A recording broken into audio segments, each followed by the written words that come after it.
At Bayliner, we've been building the type of boats that people absolutely fall in love with. Whether it's their first runabout to the cruiser of their dreams, we really design boats that make it easy for people to get out and have some fun on the water. What's the Bayliner difference? Yeah, it's pretty simple. It starts with our skilled design and engineering team. They're much more than a group of skilled technicians. They're absolutely passionate about boating. So not only do the boats run great, you can be sure you're going to have a great time when you're out on the water with family and friends.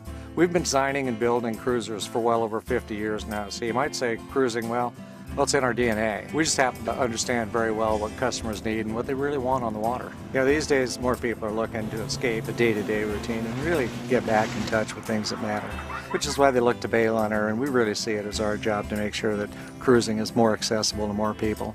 We offer a broad range of sizes and models, so whether it's the affordable 245 all the way up to our flagship 335 model, our goal isn't to get people into the largest cruiser, but rather get them into the cruiser that's right for them. So come on, let's go take a look at the boats. Every Bayliner cruiser comes standard with a cockpit L lounge, which is really great for socializing, entertaining, and relaxing.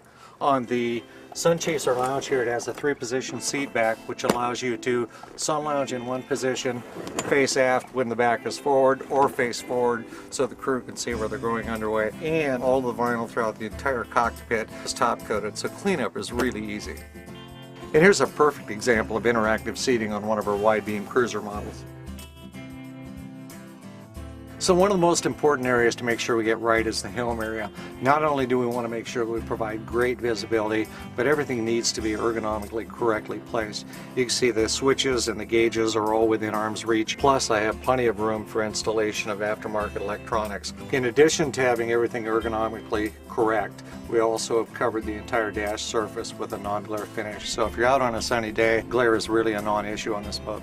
And what I really like about this boat is that everything that you see here is waterproof. At the end of the day, you can simply hose off the entire dash and I'm good to go until the next time I go cruising. Available on any of our wide beam models is this extended swim platform option, and this is really great if you're carrying a PWC or a dinghy. It just gives you a whole lot of extra space back here.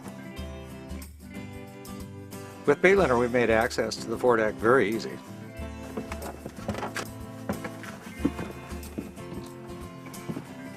Another feature I want to point out while we're up here is the Bayliner non-skid. Not only does it have great appearance, but it has excellent traction whether it's wet or dry. And the real beauty behind this pattern is it's very easy to clean. To maximize the amount of interior spaciousness on any Bayliner cruiser, there's 2 key areas that we ask our designers to look at. First off is this deck trail section.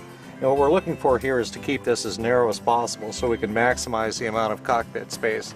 Then, as you look forward down the gunnel line, you'll see that we carry the beam far forward, well forward of the windshield, which really maximizes the amount of space that we can put inside the cabin as well. What may become the favorite part of your boat is actually down inside the cabin area. When you first enter, you'll be surprised at how bright and airy it is, and that's all thanks to these large side deck windows. Also up in the foredeck area, we have a large opening hatch, so on a warm day, we've got plenty of cross ventilation. If you would, notice directly above me, typical headroom in a Bayliner, well over 6'2" at the galley area. Privacy is important, so every Bayliner cruiser comes standard with an enclosed head and a fiberglass liner for easy cleanup. Every Bayliner cruiser comes standard with an aft berth area, and this is really a great spot whether you've got overnight guests on board or if you're just looking for a place to put the kids down for a little afternoon nap. And to make sure there's plenty of light and ventilation, we've added an opening port light in every one of the models. One of the things that we do to make sure you have a good time on the water is to maximize the amount of storage that we have throughout the boat. Got an upper storage cabinet for things that you'd frequently access, built-in silverware drawer, and even on the aft end here another storage locker. Another nice feature you're going to find on all Bayliner wide beam cruisers is this private aft stateroom. So here's a great feature that makes boating just a little bit easier. What do you do with the table when you're not using it? We're looking at the hull running surface on a Bayliner cruiser today, and there's 3 things that I wanted to point out that are absolutely critical.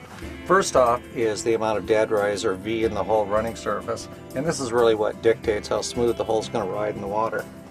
Secondly, on each Bayliner you have 2 lifting strakes per side, and not only do these really stiffen up the hull running surface, but they do a great job of adding additional lift and reducing the amount of hull drag in the water and giving you really a lot better fuel economy. And then third thing to point out is this reverse angle chine. And this does a great job of really knocking that spray down if you're running in rough water and keeps the hull running nice and dry. At the end of the day, what bailing our cruisers are really about is an amazing time in the water and making memories that last. So get out on the water and living the dream. Until next time.